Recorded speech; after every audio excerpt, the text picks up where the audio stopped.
12 सितंबर दोपहर को बहुत ही तेज गोलियों की आवाज सुनाई दी। वहां से गुजरने वाले लोग थम गए। वहां का मंजर देख करके सब लोग डर गए।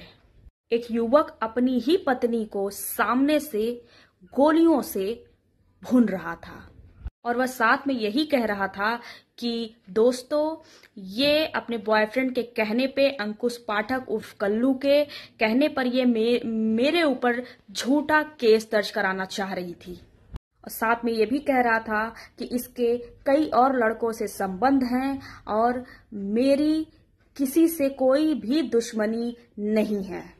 पत्नी नंदिनी दर्द से तड़प रही थी, लेकिन यह इंसान हवा में कट्टा लहराते हुए अपनी सफाई पेश कर रहा था। नंदिनी केवट झांसी के चिरगांव गांव में रहने वाली थी। कहा जा रहा है जिसने जिंदगी में कई रिश्ते बनाए और तोड़े।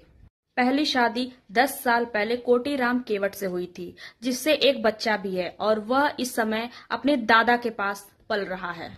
उसके बाद नंदिनी के रिश्ते बने फिरोज खान, छोटू केवट और विमलेश जैन से, जिसमें विमलेश बॉयफ्रेंड से मिलकर के चौथे प्रेमी की हत्या करवा दी, जिससे 4 साल जेल में रही। ग्वालियर आकर उसने अपना एक पार्लर खोला। इसी दौरान उसकी मुलाकात अरविंद परिहार से हुई। जल्द ही इन्होंने आर्य समाज के मंदिर में जाकर के शादी कर ली और ये शादी भी झगड़ा, फसाद, विवादों में शुरू हो गई। नंदिनी ने कई एफआईआर अरविंद परिहार के खिलाफ गंभीर आरोप दर्ज कराए, जिसमें कार से कुचलना, मारपीट और अश्लील वीडियो वायरल कर देना और धमकियां देना, ऐसे कई आरोप दर्ज कराए नंदिनी ने। 9 सितंबर के दिन नंदिनी एसपी समाज सुनवाई में जब गई तो उसने साफ क्लियर बोल दिया था कि अरविंद सनकी है, ये मुझे मार डालेगा, ये मुझे जिंदा नहीं छोड़ेगा। लेकिन पुलिस ने इस चीज को गंभीरता से नहीं लिया और महज 4 दिन बाद ही उसकी हत्या कर दी गई। उस दौरान एसपी ऑफिस से शिकायत दर्ज करके अपने बॉयफ्रेंड कल्लू पंचाल के साथ वापस लौट रही थी। वहां अचानक रूप सिंह स्टेडियम के पास अरविंद आ जाता है और आने के बाद वह बहुत ही कोशिश करता है और बोलता है नंदिनी से बात करने की।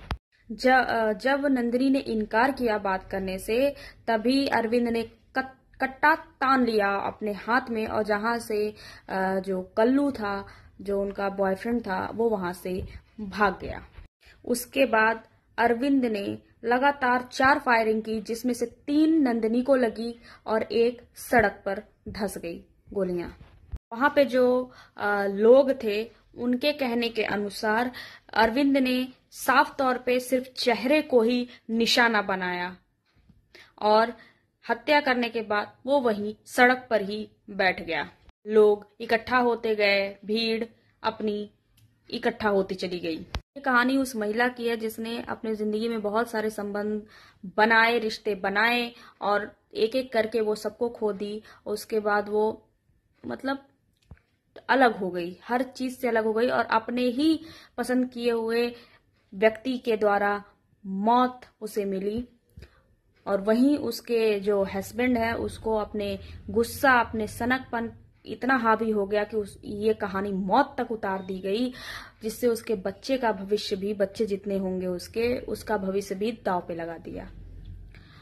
तो रिश्ते में विश्वास का होना बहुत जरूरी है। यह विश्वास अविश्वास इतना ज्यादा हो चुका था उनके रिश्ते में कि यह मौत तक उतर आया। 30 मिनट की ये पूरी कहानी हिला देती है, झकझोर देती है। इस पर आपका क्या टिप्पणी है, यह कमेंट बॉक्स में आप जरूर बताएं। शुक्रिया।